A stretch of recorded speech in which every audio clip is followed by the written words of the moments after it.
Hi everyone, स्वागत है आपके अपने चैनल सरकारी नौकरी में। 69,000 शिक्षक भर्ती में तृतीय काउंसलिंग के अभ्यर्थियों हेतु महत्वपूर्ण आंकड़े दिए गए हैं।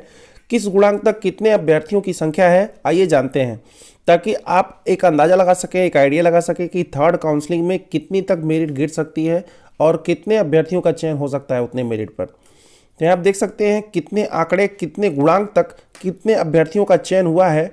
प्रतीक्षारत अभ्यर्थियों के लिए आंकड़े स्पेशली दिए गए हैं। तो सबसे पहले हम लोग बात करते हैं 69,000 शिक्षक भर्ती की 67,867 की जो लिस्ट आई थी, उसमें किस गुणांक तक कितने अभ्यर्थी हैं उसके बारे में। तो मैक्सिमम गुणांक यहाँ देख सकते हैं 106.33 से 91। यह रैंक 1 से 1084 तक ये रैंक था और कुल अभ्यर्थियों की संख्या इसमें 1084 थी, जैसा कि रैंक ही था। फिर उसके नीचे मेरिट आप यहाँ देख सकते हैं 91.10 से 90.11 तक 512 अभ्यर्थी। फिर नेक्स्ट वाले में देख सकते हैं आप 646 अभ्यर्थी हैं। फिर नेक्स्ट वाले में देख सकते हैं 834 अभ्यर्थी यहाँ पर है, आप इसका स्क्रीनशॉट ले सकते हैं। फिर नेक्स्ट वाले में 865 अभ्यर्थी हैं 88.10 से 87.11 तक। फिर आप यहाँ नीचे देखेंगे कहाँ तक मेरिट जो है गिरी हुई थी और कितने अभ्यर्थी इसके बीच में आए हुए थे। यहाँ अभ्यर्थियों की संख्या 568 है। तो जैसे जैसे देख रहे हैं आप नीचे जा रहे हैं, वैसे वैसे अभ्यर्थियों की संख्या घट रही है। तो ये डेटा है। और फिर आगे देख सकते हैं कि अभी यहाँ पे जनरल का भी और दिया हुआ है पूरा।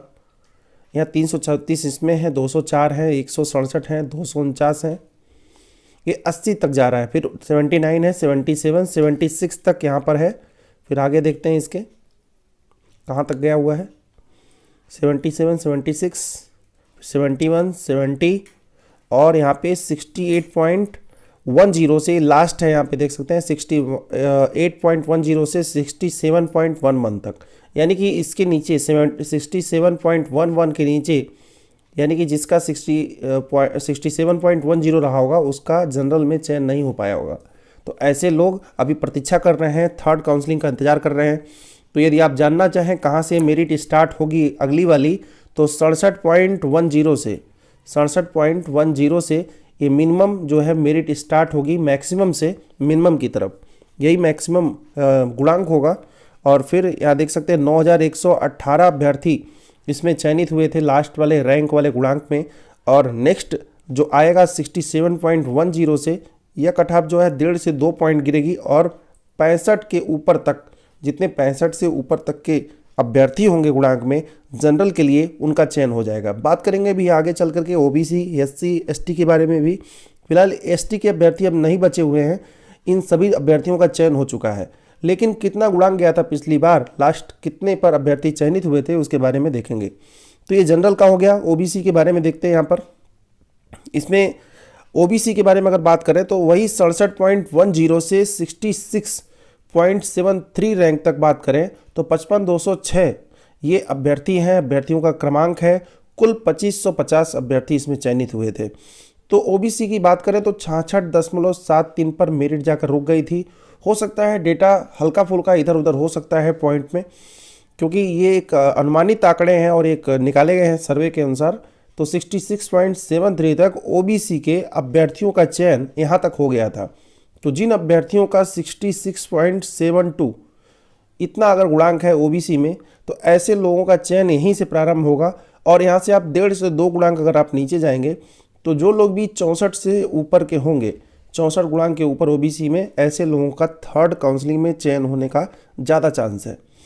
तो आइए बात करते हैं फिर ओबीसी का हो गया एससी का। एससी के अभ्यर्थियों में आप देखेंगे तो 66.72 से 66 तक रैंक 55,206, जिसमें 55,387 तक कुल 1131 अभ्यर्थियों का चयन हुआ था।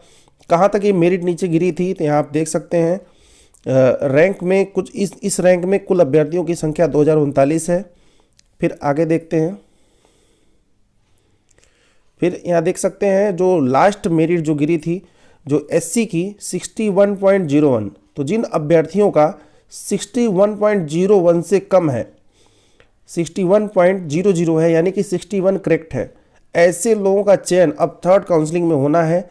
इससे नीचे जो 1.5 से 2 अंक नीचे अगर बात करें 58 से ऊपर, जिन एससी के अभ्यर्थियों का गुणांक 58 से 58 से ऊपर होगा, ऐसे लोगों का थर्ड काउंसलिंग में चयन होना सुनिश्चित हो सकता है।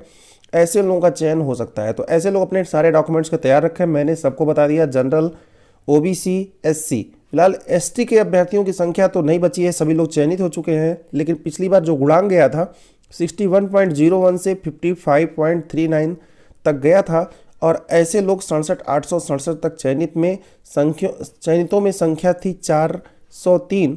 ऐसे में जो भी आप देखिए नोट में भी लिखा हुआ है, आंकड़े संभावित आंकड़े हो सकते हैं, हो सकता है पॉइंट में इधर उधर हो संख्या का, लेकिन जो गुणांक है वह लगभग एग्जैक्ट है। तो जो भी जनरल के, ओबीसी के, एससी के अभ्यर्थी हैं, थर्ड काउंसलिंग तक उनको प्रतीक्षा थोड़ा करना है, क्योंकि 36,590 का भी विद्यालय आवंटन नहीं हुआ है। और वहीं अंतर जनपदीय जो ट्रांसफ़र चल रहे हैं विद्यालयों के, जो शिक्षक हैं उनका भी सभी लोगों का ट्रांसफ़र नहीं हो पाया, जिसके कारण 36,590 का विद्यालय आवंटन लेट चल रहा है।